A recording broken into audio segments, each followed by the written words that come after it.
কত আশা নিয়ে এসেছিলেন নবান্ন অভিযানে, কত আশা নিয়ে এসেছিলেন যোগ্য তালিকা নিয়ে যাবেন, সেই আন্দোলন কিন্তু এই আমাদের মতো কিছু নেতৃত্বের ভুলে, ঠিক আছে, শেষ হয়েছিল। গতকাল টিভি চ্যানেলগুলোয় না গেলেও হতো। আমি একা যাইনি, অনেকেই গেছে। কে গেছে কে যায়নি আমার সেটা প্রশ্ন নয়। আমি আপনাদের সুমনবাবু, আমার যাওয়া উচিত হয় নাই। এখন যাই হোক, এখান থেকে শেষ হয়, সেখান থেকে শুরু হয়। এখন সুপ্রিম কোর্টে যে মামলা রয়েছে না, 22 লক্ষ ওএমআর প্রকাশের মামলা, আমরা অ্যাডভোকেট কুণাল চ্যাটার্জি, যিনি রাজ্য সরকারের অ্যাডভোকেট, তিনি ক্যাভিয়েট দাখিল করে রেখেছে। সেই ডায়েরি নম্বর 30303, এই মামলা আপনাদের অভিষেক মনু সিংভি, কপিল সিব্বাল। আচ্ছা, আপনাদের মনে আছে এই অভিষেক মনু সিংভি, কপিল সিব্বাল কাদের আইনজীবী ছিল?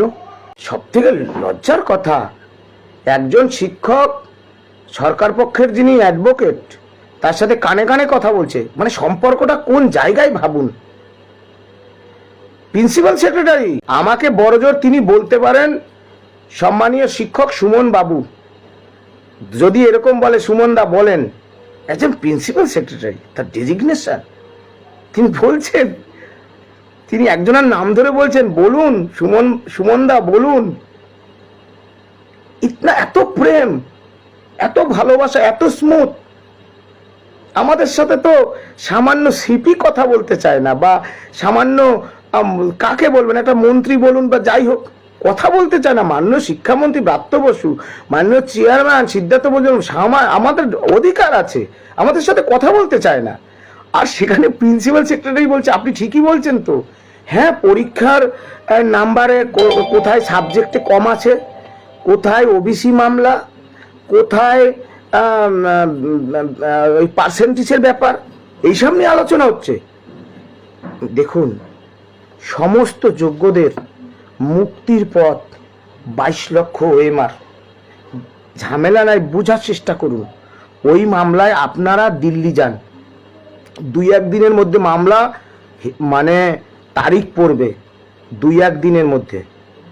কালকের যা হয়েছে ওই নিয়ে আর বলতে চাই না, আপনারা বুঝে নিয়েছেন।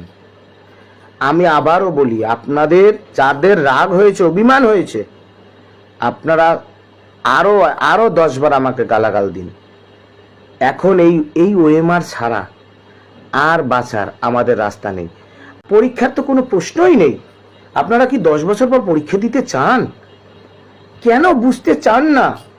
আপনাদের পরীক্ষার দিকে ঝোঁকানো হচ্ছে, পরীক্ষার দিকে ঝোঁকানো হচ্ছে, যে পরীক্ষা দাও, পাপ মোচন হয়ে যাবে সরকারের। একসঙ্গে যে গিয়েছি একটা যৌথ লড়াইয়ের জন্য, পরক্ষণে পদে পদে আমরা বুঝেছি যৌথ লড়াইয়ে আমাদের যাওয়া উচিত হয়নি। যেমন করে ওই টিভি চ্যানেলে যাওয়া উচিত হয়নি। আমার দেখুন, আমার এই আপনাদের মিসলিড করার মতো অত জ্ঞান আমার হয়নি। যারা প্রকৃত লড়াইয়ে থাকবে, আমরা আগামী 28শে জুলাই ফের নবান্ন অভিযানে যাব। চাকরি হারারা ফের নবান্ন অভিযানে যাব। সংগ্রামী যৌথ মঞ্চ সহ আরো বিভিন্ন সামাজিক সংগঠন, যৌথ মঞ্চ, চাকরি প্রার্থী মঞ্চ, সবাই আসবে। আমাদের পৃথক ব্যানার থাকবে, সংগ্রামী যৌথ মঞ্চের ব্যানার থাকবে, সবার ব্যানার থাকবে। কেন বলছে সংগ্রামী যৌথ মঞ্চ নাকি সরকার বিরোধী? আচ্ছা, সরকার আপনাদের কি করলো? মাননীয় মুখ্যমন্ত্রী, আমি তাকে লিখেছি, সন্তান স্নেহে ডেকে নিন। এর থেকে কি বলতে পারি? মুখ্যমন্ত্রী ডাকেননি। আমরা আগামী 72 ঘন্টা আরো অপেক্ষা করব। আর এই যে মাঝখানে যে দরান 28 তারিখ, কিচ্ছু বলবো না, কোনো কথা বলবো না। যেটা মাননীয় সিপি স্যারের কথা শুনে চলেছিলাম, তিনি মাননীয় মুখ্যমন্ত্রীর সাথে বসাবেন, ব্যবস্থা করবেন, ডিজি স্যার চেষ্টা করবেন, কিছুটা ভরসা করেছিলাম। কোনো কথা বলবো না, এবার যাব, ঠিক আছে? আর নো সেন্টেন্স, এ নিয়ে কোনো কথা নেই।